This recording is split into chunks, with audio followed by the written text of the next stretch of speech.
E aí, pessoal, bem-vindos a mais uma análise nossa. Hoje a gente vai falar sobre algo que está literalmente tirando o sono de muito dono de negócio pelo Brasil, que é a contagem regressiva da nova NR1. A gente vai destrinchar essa realidade urgente que está batendo a porta das pequenas e médias empresas. É um tema que afeta o dia a dia, a cultura e principalmente o caixa da operação. Nossa missão aqui é pegar todas essas regras complexas de compliance e transformar numa explicação clara, direta e super prática para quem empreende. Então, bora direto ao ponto. 25. Faltam exatamente 25 dias para começar a fase de fiscalização punitiva, que tem início marcado sem choro nem vela para o dia 26 de maio de 2026. Aquele período educativo, a fase de adaptação, isso já era. O relógio não para e, a partir dessa data, os auditores do Ministério do Trabalho vão começar a cobrar na ponta do lápis o cumprimento rigoroso dessa norma. E olha o tamanho do estrago se esse prazo for ignorado. Mais de R$ 6.708. E muita atenção agora. Essa é a multa máxima por cada funcionário exposto a riscos que não foram gerenciados. Para quem gerencia um negócio que já vive com o tempo apertadíssimo e orçamento contado em centavos, a gente está falando de um risco financeiro massivo que pode, de verdade, inviabilizar a operação inteira. Fingir que nada está acontecendo já não é mais uma opção. E sabe o que é curioso? Muita gente acha que essa dor de cabeça é exclusividade de gigante corporativo. Mas olha, isso é um mito perigoso. Se a gente olhar os dados da RAIS, a Relação Anual de Informações Sociais, 57% dos estabelecimentos têm de 1 a 4 funcionários. E a regra é claríssima. A nova NR1 vale para todo mundo que tem funcionário CLT. Não importa o tamanho do CNPJ. Micro e pequenas empresas estão com o alvo nas costas da mesma forma. Parte 1. O que são, afinal, esses riscos psicossociais? Vamos traduzir e desmistificar o que essa burocracia toda significa de verdade na rotina de um negócio. Porque entender a teoria é o único jeito de aplicar a prática sem dor de cabeça lá na frente. Sabe aquela ideia antiga de que segurança do trabalho era só usar capacete, bota ou evitar um piso escorregadio? Pois é, o jogo virou. Antes, o foco era puramente físico, químico, biológico, ergonômico. Agora, a nova realidade legal inclui os fatores de risco psicossociais diretamente no GRO, o Gerenciamento de Riscos Ocupacionais. Ou seja, a saúde mental não é mais só uma palestra de bem-estar em setembro. Ela virou uma questão de compliance pesada, auditada por lei. E a gente não está falando de jargão médico complicado, tá? Isso se traduz no dia a dia. Pensa em metas impossíveis de bater, assédio moral ou sexual, aquela sobrecarga de trabalho que nunca acaba, conflitos graves entre equipe e a falta de autonomia para trabalhar. É exatamente essa estrutura de como a empresa funciona que tem o potencial de destruir a saúde mental de alguém. E é a raiz desse problema que a lei exige que seja controlada a partir de agora.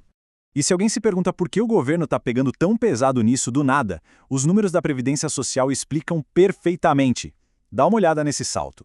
Os afastamentos por transtornos mentais pularam de uns 472 mil em 2024 para assustadores 546 mil em 2025. É um recorde absoluto.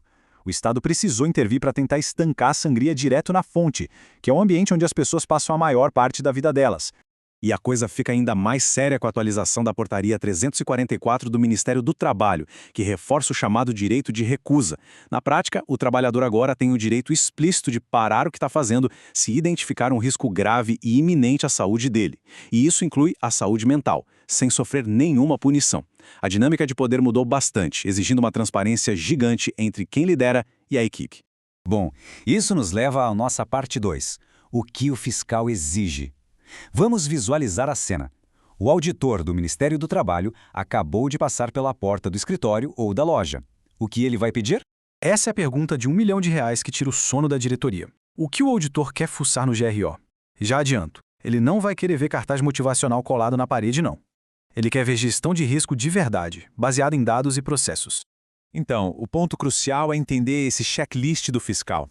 Ele quer ver o PGR, que é o Programa de Gerenciamento de Riscos, com um capítulo inteiro só para os riscos psicossociais. Ele quer saber qual metodologia científica foi usada. Quer ver os questionários que a equipe respondeu e, principalmente, provas de que a empresa tomou atitudes, atas de reunião da CIPA, registros de pausas, coisas concretas. Tentar enrolar colocando um parágrafo genérico no documento é multa na certa. Mas calma que tem luz no fim do túnel. Parte 3, o plano prático de 30 dias. Uma forma super direta de adequar o negócio às regras, fazendo as coisas dentro de casa, sem precisar torrar fortunas com consultorias caríssimas logo de saída. Olha só como funciona esse sprint em 5 passos. Primeiro, aplicar um questionário que é gratuito e validado, tipo o CopSoc BR, que dá para achar online. Mas atenção máxima aqui, as respostas precisam ser totalmente anônimas, senão perde a validade. Segundo, analisar essas notas separando por setor. Terceiro, colocar esses resultados oficiais lá no PGR. Quarto, criar o plano de ação. E quinto, cruzar essas informações com o médico do trabalho para ele atualizar o PCMSO com triagem preventiva. E na prática, o que é esse plano de ação? São mudanças administrativas simples e baratas. Se o questionário mostrou que a galera está enlouquecendo com metas irreais, a ação não é pagar curso de meditação. A ação é sentar e revisar as metas. Se o risco é o isolamento, ajusta escala para trabalhar em dupla. Risco de burnout, estabelece pausa curta obrigatória. A lei exige resolver o problema na raiz, na estrutura do trabalho, e não simplesmente jogar a culpa nas costas do funcionário. E ao longo de tudo isso, a integração dos documentos é essencial. Pensa que é como ir ao médico. O PGR é o raio-x da empresa, mostrando onde está o osso quebrado.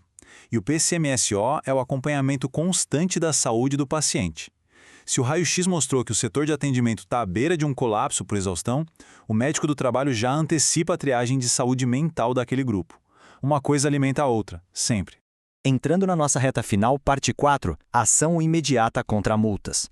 Os 25 dias estão voando e o custo de ficar de braços cruzados agora é gigantesco, real e está totalmente amparado pela lei. Colocando na balança, ignorar a regra é pedir para levar aquelas multas que se multiplicam por cabeça, abrir a porta para processos trabalhistas caríssimos e ainda carregar a presunção imediata de culpa caso alguém adoeça. Já o lado de implementar os controles traz vantagens absurdas para o caixa, menos faltas, produtividade lá em cima porque a equipe consegue focar e um baita escudo de defesa jurídica. Estar dentro da lei hoje é o básico de uma boa gestão de negócios. E tem um detalhe de ouro escrito na própria NR1, no subitem 1.5.5.2.1.1. A lei diz que o número de trabalhadores que podem ser afetados deve ser o critério principal para definir o que resolver primeiro. O que isso significa? Significa que problemas coletivos, como uma gestão mal treinada que toca o terror num departamento inteiro, precisam ser a prioridade número 1 do plano de ação, antes de qualquer detalhe menor.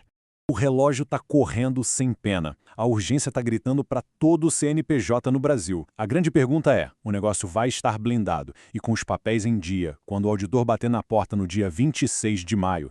Acabou a fase de testes, a hora de reunir a liderança, baixar os questionários e dar o pontapé inicial nesse plano de 30 dias é agora, hoje. Não dá para deixar o desconhecimento paralisar a operação.